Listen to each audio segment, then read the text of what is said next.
Frechheit hat länger gelebt, als sie in Zukunft noch leben wird.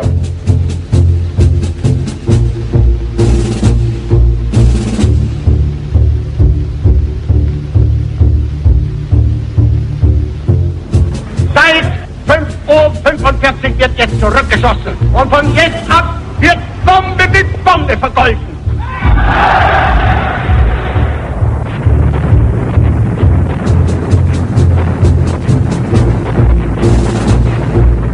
We believe that the Nazis and the fascists have asked for it, and they're going to get it.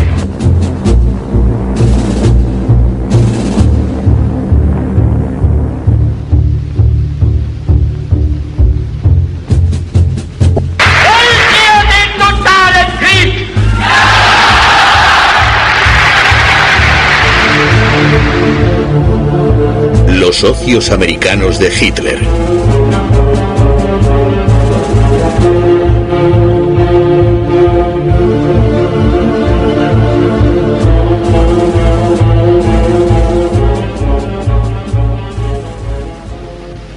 En las estadísticas del Reich las denominaban empresas enemigas con participación norteamericana. Durante la guerra aún eran 553. Entre ellas nombres conocidos como Coca-Cola, Kodak y American Express. Enemigas eran las menos. Algunas mantenían estrechas relaciones con los nazis. En el caso de 4 grandes empresas estadounidenses y sus filiales alemanas, Hitler podía incluso considerar amigos a los jefes de las multinacionales. Sin ellos no habría podido hacer la guerra. Le consideraban el hombre que en breve tendría Europa a sus pies. Noviembre de 1941. Poco antes de la entrada en guerra de los Estados Unidos, el presidente norteamericano Roosevelt atacó a un grupo de industriales estadounidenses. The all-inclusive whole of our vast industrial machine.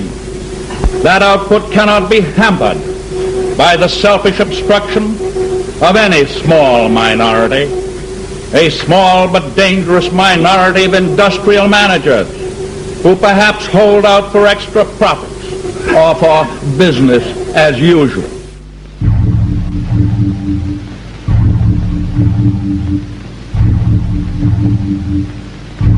En la década de los años 30, Standard Oil, posteriormente Esso, era el mayor gigante del petróleo de los Estados Unidos. La multinacional seguía una política internacional sin reparar en gobiernos ni pueblos. La meta era la creación de monopolios. Standard pertenecía al imperio Rockefeller, en cuyo rascacielos neoyorquino se encontraba también su sede central. Se decía que el director, Walter Teagle, tenía los modales de un emperador. Teagle encontró a otro coloso que aspiraba a sí mismo a controlar el mundo, IG Farben. También en el gigante alemán de la química un hombre tomó el poder, Hermann Schmidt. Al principio era competidor de la Standard Oil. IG Farben había desarrollado el procedimiento para la fabricación de gasolina sintética. Aquel que poseyera la patente sería dueño del mercado mundial si se sufría una escasez de petróleo. También Standard Oil temía una situación así. Rápidamente llegó a un acuerdo con IG Farben. Los alemanes necesitaban la pericia de la Standard para la costosa producción del combustible sintético. Pero Hitler quiere la guerra. Por razones estratégicas necesita la gasolina sintética, cueste lo que cueste. En guerra, le cerrarían rápidamente el grifo del petróleo. Todavía en 1938 Alemania tiene que importar el 80% de su aceite bruto. Se pensó en instalar conductos, se pensó en crear una flotilla de barcos cisterna. Todos estos planes quedaron detenidos desde el principio. Pues para Hitler era esencial que Alemania poseyera independencia industrial. Las ruedas de la maquinaria bélica de Hitler necesitaban mucho caucho. El caucho natural cuesta divisas que escasean y no se puede obtener en estado de guerra. También en este caso puede ayudar el pionero de la química IG Farben. Había desarrollado la Buna, una goma sintética hecha de cal y carbón. Además de Hitler, hay un segundo interesado en la patente, Standard Oil. La multinacional intuye un mercado lucrativo que se quiere asegurar, al menos en los Estados Unidos. A Standard Oil no le molesta que Göring tenga pensado otro mercado para la gasolina y la goma alemanas. Also haben wir die Fabriken gebaut, die uns den Treibstoff geben werden. Wir wussten, dass wir keinen Kautschuk bekommen können. Also haben wir die Fabriken gebaut. Dort, wo sie einst glaubt, Monopole zu haben, hat deutsche Wissenschaft diese Monopole gebrochen. Und heute sind wir im Besitz Jedenfalls all der Mittel, die wir brauchen, den Gegner zu besiegen. Sin embargo, las fuerzas aéreas de Goering habían olvidado un medio, el tetraetilo de plomo, un aditivo para la gasolina. Sin este aditivo, los motores de avión de compresión elevada de Goering no pueden levantar el vuelo. No obstante, Hitler necesita una aviación en condiciones de operar para las próximas conquistas en el este. Goering ruega a los directivos de IG que vuelvan a llamar a la puerta de los amigos norteamericanos. Standard Oil es el mayor fabricante mundial de este aditivo.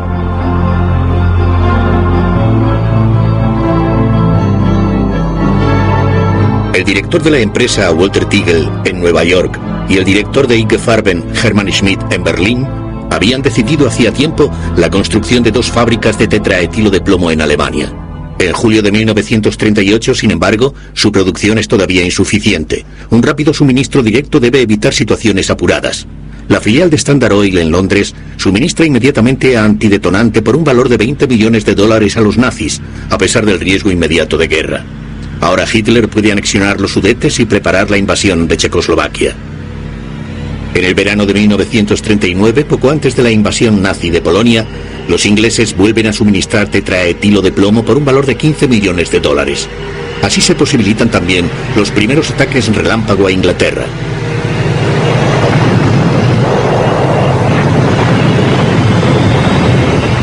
La guerra aumenta la dependencia del petróleo de Hitler.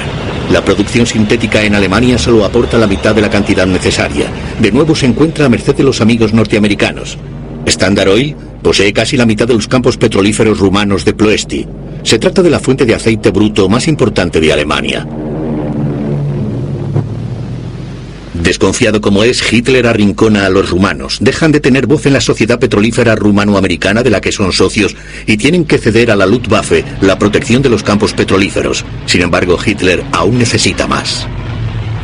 Por una correspondencia que se encuentra en el archivo militar de Friburgo, se demuestra que los nazis necesitaban sin falta lubricante de petróleo residual y que únicamente los Estados Unidos podían suministrarlo. El suministro era indispensable para la guerra y debía realizarse durante la misma. De hecho, los Estados Unidos suministraron este lubricante incluso estando en guerra, por lo que yo sé, en cantidad suficiente para todos los años de la guerra. El lubricante de petróleo residual es un valioso subproducto del petróleo que se necesita, por ejemplo, para motores de tanques. El Tercer Reich sigue necesitando gasolina y diésel de los Estados Unidos. Los barcos de los amigos norteamericanos toman petróleo en el Caribe. Los barcos cisterna suelen navegar bajo bandera panameña.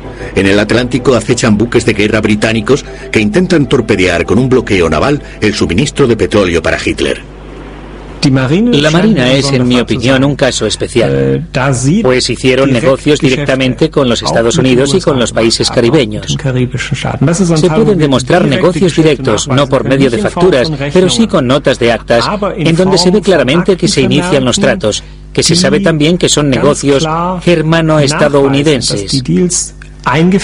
Asimismo, que se paga también con divisas en curso, que los precios suben durante la guerra y que todo estaba autorizado por las altas instancias. Por un combustible diésel de alta calidad, el general en jefe de la Marina puede exigir $500.000 de divisas que escasean. Hitler quiere dominar el Atlántico con sus submarinos. También para los suministros de diésel puede contar con la ayuda de sus amigos estadounidenses. Además de Standard Oil, se trata principalmente de Texaco, del amigo de Hitler, Torkil Riva, un norteamericano de origen noruego, que también tiene relaciones con el servicio secreto alemán, cuyos hombres de confianza elogian a Riva. Se certifica que es pro-alemán y se le clasifica como sincero admirador del Führer.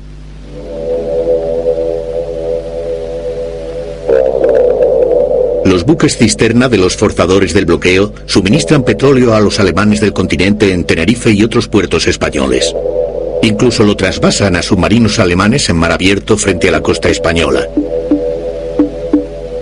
Standard Oil sigue suministrando gasolina a las 2 líneas aéreas Cóndor y Lati, incluso después de la entrada en guerra de Estados Unidos. Los aviadores de estas líneas transportan espías, oro y divisas a América Latina y regresan con metales nobles de importancia bélica. El 22 de septiembre de 1939, poco después del inicio de la Segunda Guerra Mundial, IG Farben y Standard Oil habían llegado al acuerdo de proseguir sus relaciones comerciales, aun en el caso de que los Estados Unidos entraran en guerra. La Haya, principios de septiembre de 1939.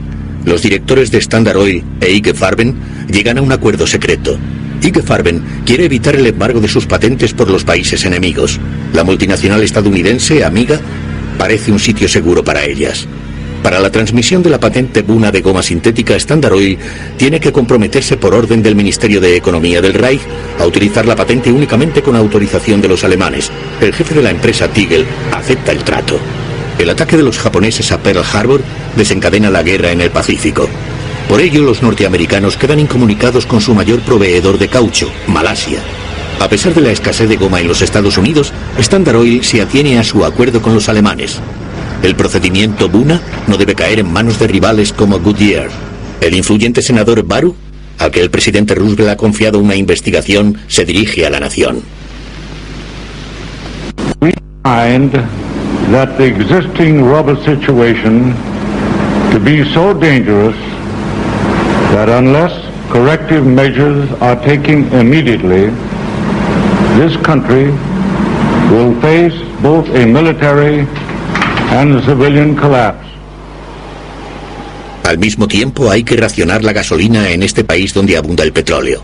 Numerosos norteamericanos, también diputados del Congreso, culpan de ello a las sociedades petroleras que siguen aprovisionando a los nazis y retienen además la patente del caucho. El senador Harry Truman, que posteriormente se convertiría en presidente, ordena una investigación del Senado sobre la situación de defensa, cediendo a la opinión pública. Le apoya a Thurman Arnold, especialista en cárteles del Ministerio de Justicia. A Arnold le molestaban hacía tiempo Standard Oil y sus poderosos jefes, entre ellos Tigel. Ya antes había intentado inútilmente imponer una multa de $50.000 a la multinacional por sus negocios con el enemigo.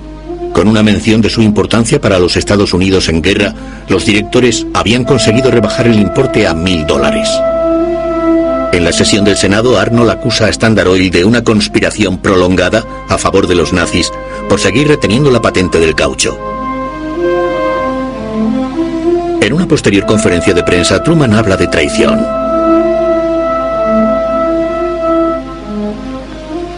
Por decisión del Congreso se autoriza la utilización de las patentes de Buna en los Estados Unidos. El poderoso Tigel está acabado y se retira de la dirección de la empresa.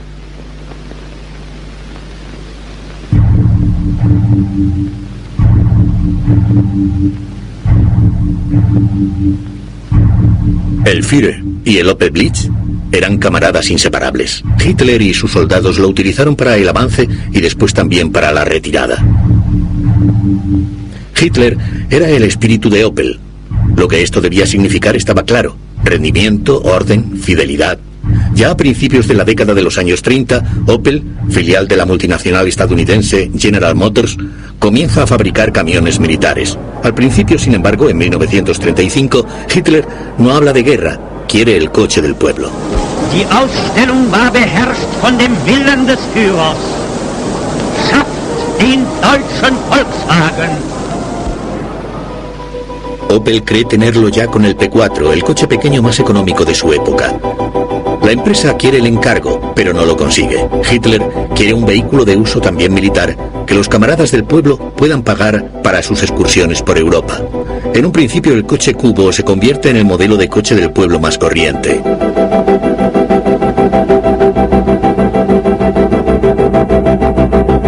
Aún así, Opel puede construir su coche del pueblo, el Blitz. Ya en 1935 se crea, de acuerdo con la Wehrmacht, Fuerzas Armadas Alemanas, la fábrica de camiones de Brandeburgo. La dirección de Opel y en aquel momento también los estadounidenses en el Consejo de Administración se dan cuenta rápidamente del tremendo negocio que suponen los encargos del ejército. Construida para los nuevos procedimientos de producción de Estados Unidos, cada día salen 120 camiones de la cinta. Este Opel Blitz era la columna vertebral de las Fuerzas Armadas. Construido por Opel, con la ayuda, y hay que decirlo claramente, del dinero de Estados Unidos. Sin el Blitz, Hitler no habría llegado ni a Viena. Durante la anexión de Austria, fallan muchos camiones de otros fabricantes. De la noche a la mañana, se requisan cientos de Opel Blitz en la cercana Baviera, para que la Wehrmacht pueda entrar en la capital austriaca. Hitler se siente agradecido. Realiza una visita personal a la fábrica de Brandeburgo y encarga otros 2000 Opel Blitz.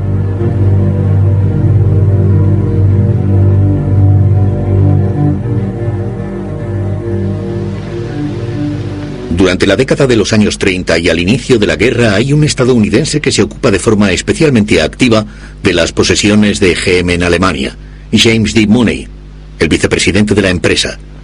Por sus esfuerzos para la conversión de Opel en importante fábrica de armamento, Hitler le confiere en 1938 la Orden del Águila, la mayor distinción del partido para extranjeros.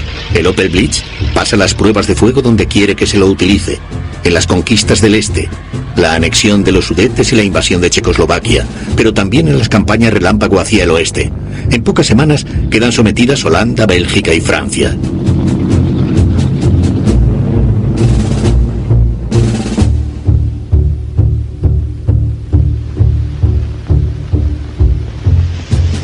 Con el comienzo de la guerra prácticamente se detiene la fabricación de turismos en Rüsselsheim. Quedan puestos libres, el personal se reduce por las llamadas a filas. La fábrica quiere atajar este proceso, y también las fuerzas aéreas encuentran un nuevo uso para Rüsselsheim. Opel produce ahora partes de fuselaje y motores para los Ju-88, los bombarderos más importantes de Hitler. Ya pocos días después del comienzo de la guerra, se había llegado a un estrecho acuerdo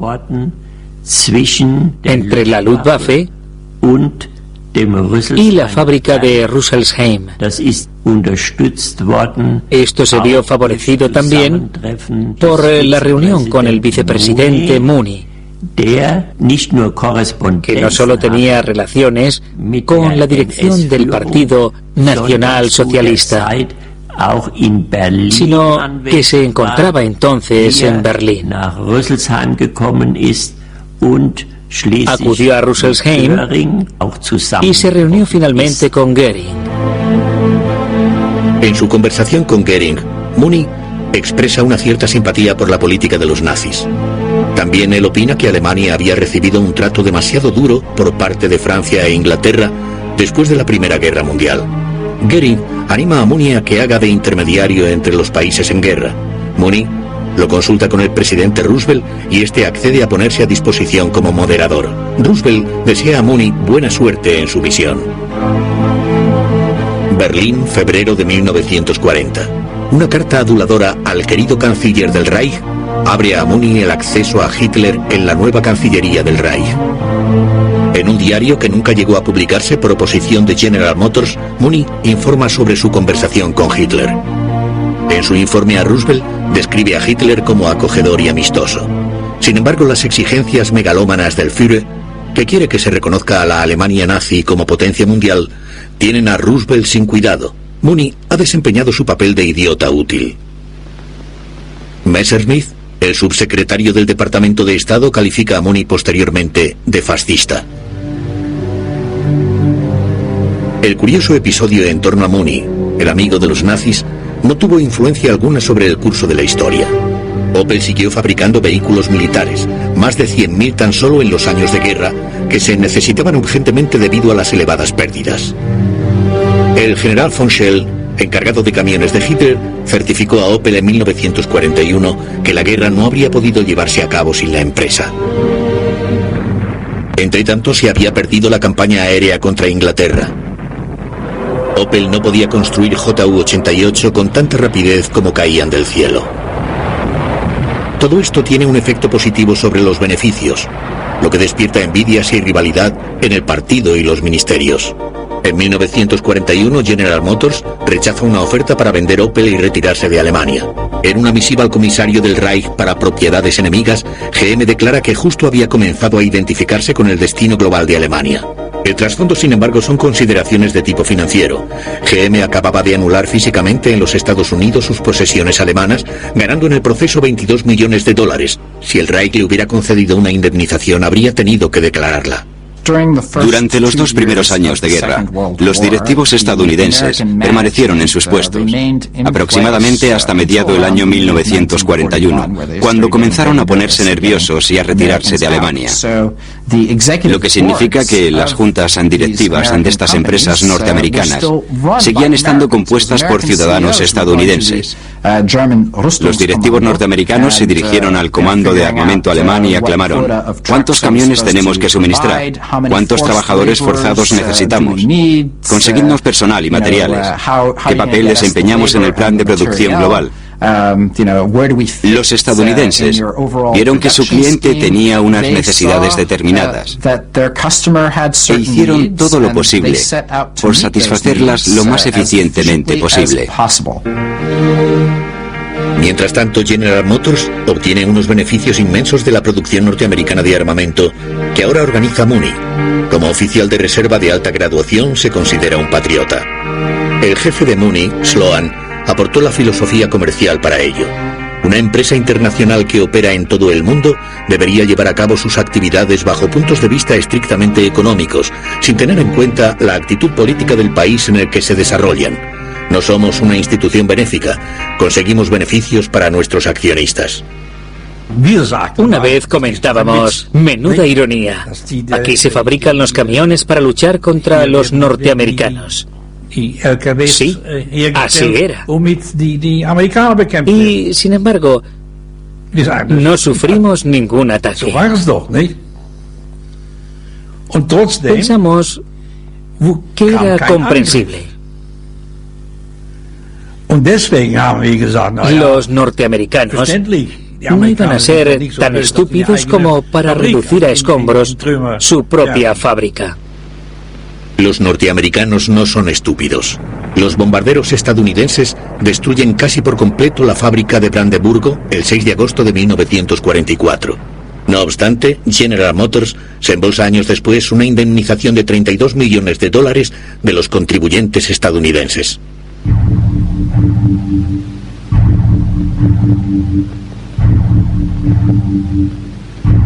En 1921 se publicó la traducción alemana del libro de Henry Ford, El judío internacional. Entre Henry Ford, el legendario fabricante de automóviles, y Adolf Hitler, existía ya tempranamente una afinidad espiritual, el antisemitismo. El libro de Ford reforzó el odio que sentía Hitler hacia los judíos y le sirvió de modelo para el escrito difamatorio Mi lucha. Los líderes industriales estadounidenses consideraban a Hitler y a las dictaduras fascistas europeas como una posible solución a los problemas que tenían con los movimientos obreros y los sindicatos. En opinión de Ford, los sindicatos eran obra del diablo. El brutal proceder de Hitler contra los sindicatos agradó a Ford, que mantenía guardias armados en sus fábricas. Ya antes de la toma de poder, apoyaba económicamente a Hitler. Un retrato del benefactor colgaba en la sede muniquesa del Partido Nacional Socialista Obrero Alemán. En lo que respecta a Henry Ford, en aquel entonces se le consideraba la inspiración de Hitler. Pero fue mucho más que eso. Henry Ford era casi el dios de la producción en masa. O quizá debería decir su papa. Miles de personas le escribían diariamente: es usted el mayor héroe. Ha introducido el sistema de producción que ha engrandecido tanto a Estados Unidos. El Fordismo se convirtió en la ideología de la clase industrial alemana. Todo debía realizarse según el ejemplo de Henry Ford. Detroit sigue siendo la patria de Ford. En las fábricas en la calle Piquet, actualmente ruinas industriales, se encontraban en otro tiempo las cadenas de montaje de las que salía el famoso Tin Lizzie de Ford, el primer automóvil popular y barato producido en masa. Colonia 1930. Henry Ford coloca personalmente la primera piedra de su propia fábrica en Alemania. Los negocios no marchan bien al principio, sus coches son demasiado caros y sufren el rechazo que muchos alemanes sienten por los artículos de fabricación extranjera. Wer sich als durchschnittlicher deutscher Kraftwagenbesitzer heute einen ausländischen Wagen kauft, kann nicht darauf hinweisen, dass in dessen bessere Qualität dazu bewogen hätte. Denn hier sind unsere deutschen Automobile zurzeit von ausländischen nicht mehr zu schlagen. A principios de la década de los años 30, las fábricas de Ford no funcionan a pleno rendimiento. Colonia y Detroit, donde Edsel, el hijo de Henry Ford, ha asumido la dirección, buscan una salida. En un escrito confidencial a Edsel, Colonia indica que en Alemania se está desarrollando una economía de guerra, en la que los encargos del gobierno se vuelven cada vez más importantes. Los estadounidenses no lo consideran un problema.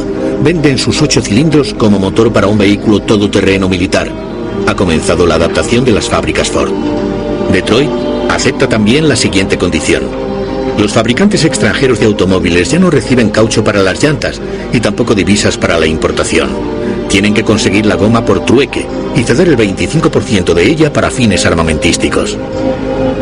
El camarada Hitler se muestra agradecido. Por fin los coches de Ford fabricados en Colonia pueden llevar el sello de calidad de producto alemán. Los negocios con el gobierno se animan. En 1938, Ford y Opel se incluyen en la planificación de las Fuerzas Armadas, que necesitan rápidamente 100.000 camiones, entre ellos también vehículos pesados de 3 ejes y otros accionados por cadena. Los nazis tienen incluso mucha prisa. Quieren recibir en 1938 inmediatamente 1.000 camiones de Ford. Los de Colonia no pueden entregarlos tan rápido. Los estadounidenses ofrecen rápidamente su ayuda. Por lo que se ve, no les parece indebido. Los motores, chasis y cabinas de los camiones importados en octubre de Detroit se montan clandestinamente por la noche en Colonia y la Wehrmacht lo recoge al amanecer. Justo en el momento en que el mundo entero está preocupado por Checoslovaquia y por el propósito de los nazis de extorsionar a Checoslovaquia e invadir los Sudetes, justo en ese momento, las Fuerzas Armadas acuden a Ford y le dicen: necesitamos 1.000 camiones ahora. Y yo pregunto, ¿parece plausible que Ford no supiera para qué se iban a emplear estos 1.000 camiones? El encargo no era un secreto para Ford. Los nazis habían pagado parte del suministro incluso con los escasos dólares. No obstante, Ford no lo reconoció hasta después de décadas. Hitler ya había distinguido anteriormente a Henry Ford con la Orden del Águila por su excelente colaboración. Ford permite que el vicecónsul alemán en Detroit fije la condecoración en su solapa a finales de 1938. También Ford demuestra ahora su reconocimiento por los buenos negocios. En el 50 cumpleaños de Hitler, el 20 de abril de 1939, la empresa transfiere 35.000 marcos del Reich a la Fundación para Donativos AH. En los primeros años de la guerra, la producción de camiones aumenta enormemente. No se sabe que Ford haya protestado por ello.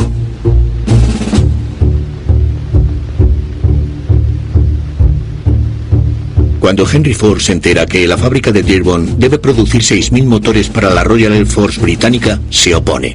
Solo acepta encargos para la defensa de los Estados Unidos, escribe al Daily Mail londinense. Sin embargo, Ford no tiene nada en contra de que las fábricas francesas bajo ocupación alemana trabajen a pleno rendimiento para la Wehrmacht y produzcan 1.000 camiones al mes. El director de Ford Francia, Maurice Dollfuss, quiere conservar la fábrica para la familia Ford. Se opone a la influencia de los de Colonia y se siente directamente responsable ante los Ford padre e hijo. También después de la entrada en guerra de los Estados Unidos, hace llegar a Edsel Ford informes de éxito. Todavía en junio de 1942, Edsel Ford agradece a Dollfuss su actuación ejemplar. En Colonia, Ford solo puede producir los suministros para las Fuerzas Armadas con ayuda de trabajadores forzados. Se alojan en el recinto de la fábrica. En los años finales de la guerra, Ford da trabajo además a miles de presos de campos de concentración que toma prestados de las SS por 2 euros al día. Las condiciones de vida y de trabajo son brutales. En la fábrica había policías. Había un nazi que llevaba una insignia. Llevaba aquí una cruz gamada.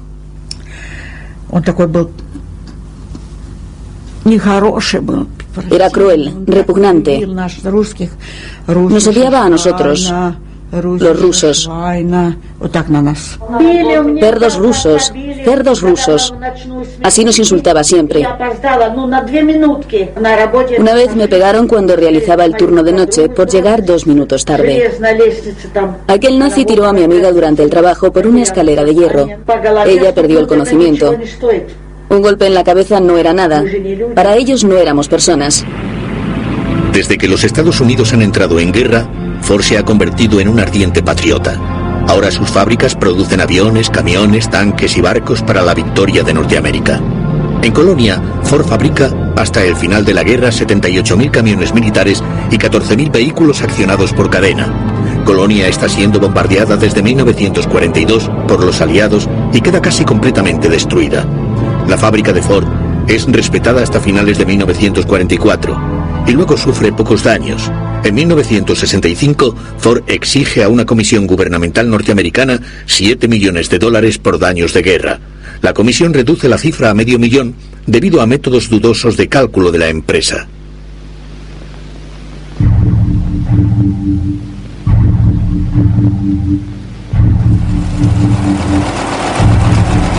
IBM ya fabricaba entonces los precursores de los ordenadores actuales. En Alemania lo hacía la empresa propiedad de la multinacional Deutsche Hollerith Maschinen AG de OMAG.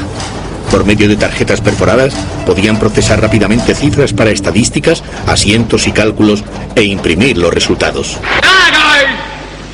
Seid ihr entschlossen, dem Führer in der Erkämpfung des Sieges durch dick und dünn und unter Aufnahme auch der schwersten persönlichen Belastungen zu folgen?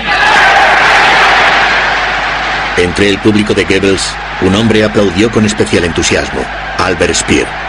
Nombrado ministro de armamento por Hitler en febrero de 1942, debía por todos los medios hacer posible la victoria que se había alejado tanto después del fracaso de la guerra aérea sobre Inglaterra y el duro primer invierno ruso. En breve tiempo dobló y triplicó la producción. El Führer le distinguió por ello. Speer creó el Maschinelle Berichtswesen. No tenía muy buena opinión de la burocracia, pero sí de la organización. El MB era un sistema de control y gobierno de la industria, las fuerzas bélicas y la administración que solo podía funcionar con ayuda de las máquinas de Hollerith. El MB proporcionaba a Speer cada mes un resumen exacto del estado de la economía y le permitía reaccionar inmediatamente. Era su arma de gobierno.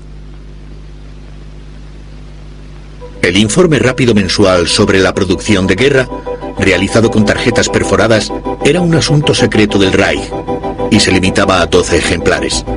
Se podía ver todo de inmediato: peticiones del ejército, estado de la producción de armamento, consumo y reservas de materias primas, reservas de energía y el número de trabajadores existentes o necesarios, inclusive los forzados y su origen.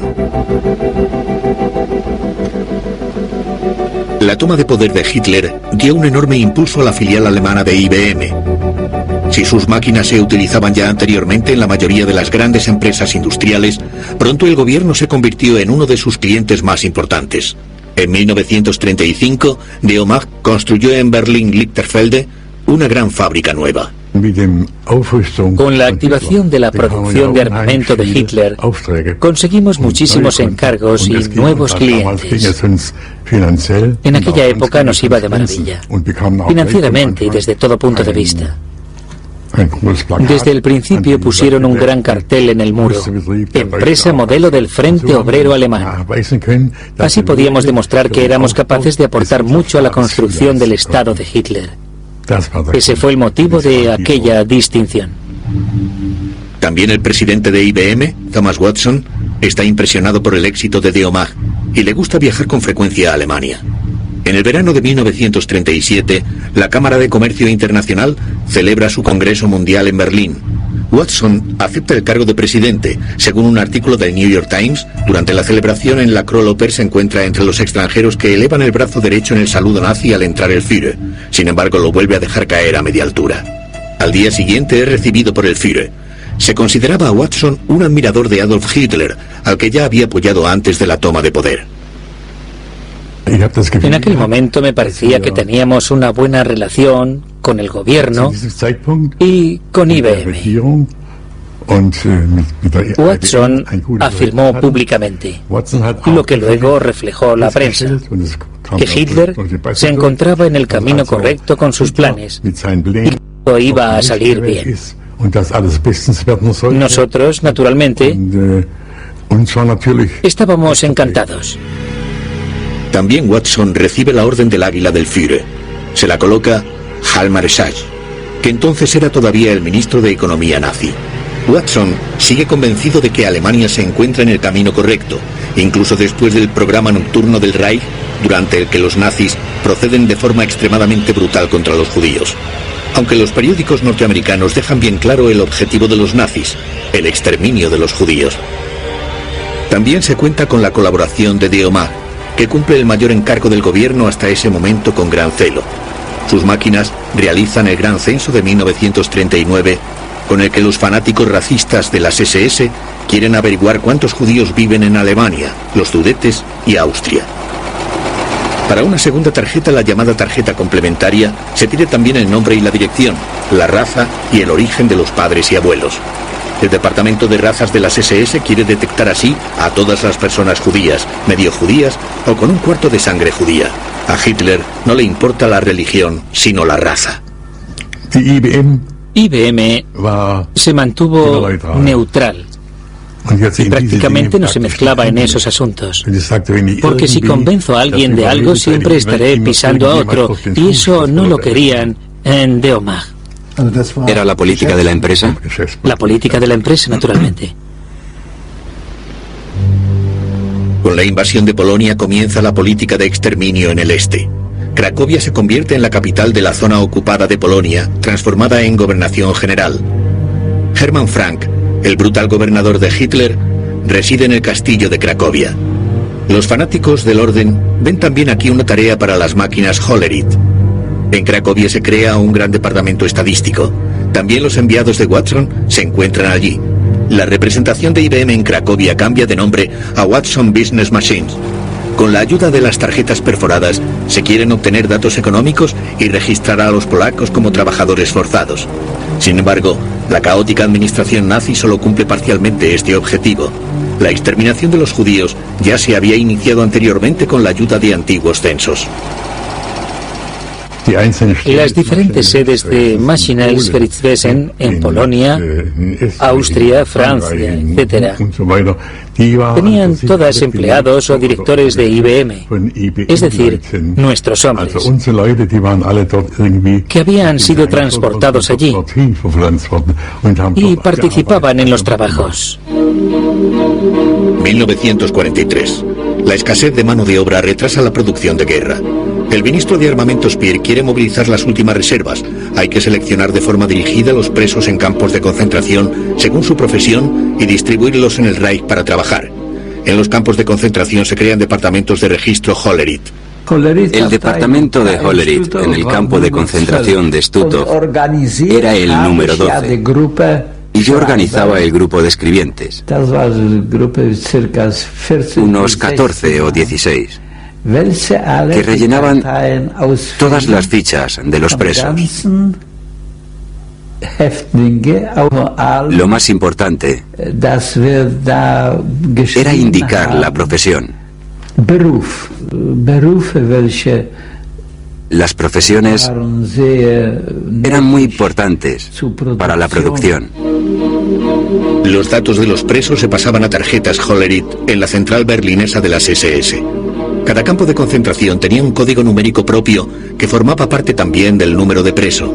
Se calcula que se registró más de 1 millón de presos como trabajadores forzados. La mayor parte de las tarjetas de presos se destruyó. Aproximadamente 140.000 se encuentran todavía en el Archivo Federal de Berlin-Hofgarten. No está claro hasta qué punto se empleó el sistema Hollerith en los campos de exterminio. No obstante, IG Farben encargó máquinas Hollerith para su fábrica en el campo de exterminio Auschwitz-Monowitz. Como se reciben cada vez más noticias sobre los crímenes nazis, en el verano de 1940, Watson devuelve la condecoración de Hitler. Su reputación en los Estados Unidos le importa más que los interminables discursos de odio del periódico Volkische Beobachter. Watson parece haber caído en desgracia, lo que aprovecha su socio alemán Wilhelm Heidegger, que posee junto con otros dos el 15% de la empresa para marginar a los norteamericanos. Entonces Heidegger dijo a los norteamericanos: algo va a salir mal. Con nuestras máquinas controlamos prácticamente toda la economía alemana. Nos enteramos de todo, de las finanzas, los antecedentes, etc. Y el partido no lo permitirá. Antes o después nos van a nacionalizar. Y de hecho, al Maschinell Bergwesen y al jefe de brigada de las SS, Edmund Bessenmayer, que durante un tiempo fue consejero de Hitler, les desagrada la cantidad de información de que dispone de OMAG IBM debido a su omnipresencia.